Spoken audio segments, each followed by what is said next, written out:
தற்போது இங்கே கோடை வெயில் ஆரம்பிச்சிருக்குதுங்க. இந்த கோடை வெயிலில் மக்கள் எவ்வாறு பாதுகாப்பாக இருக்க வேண்டும்? உங்களோட கருத்துங்கங்க, உங்கள் பேருங்க? என் பேர் முத்துக்கண்ணனுங்க. சோழவரம், திருவாரூர் மாவட்டம்.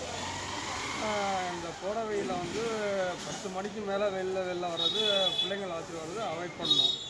4 மணிக்கு மேலே எங்கே வேணாலும் போகலாம், எங்கே வேணாலும் வரலாம். பழங்கள் நல்லா வாங்கி சாப்பிடலாம். காய்கறிகள் நிறையா வாங்கி சாப்பிடுங்க. நீங்கள் மக்கள் பாதுகாப்புக்காக இது பண்ணுறது.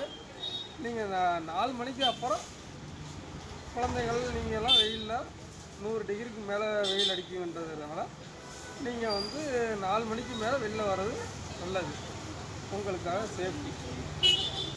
சொல்லுங்கள். அதிகமாக தண்ணி குடிங்க, பழச்சாறு சாப்பிடுங்க. பெரியவங்களுக்கும் அதேமாரி தண்ணி கொடுங்க, பழச்சாறு கொடுங்க, காய்கறி நல்லா சமைச்சு கொடுங்க.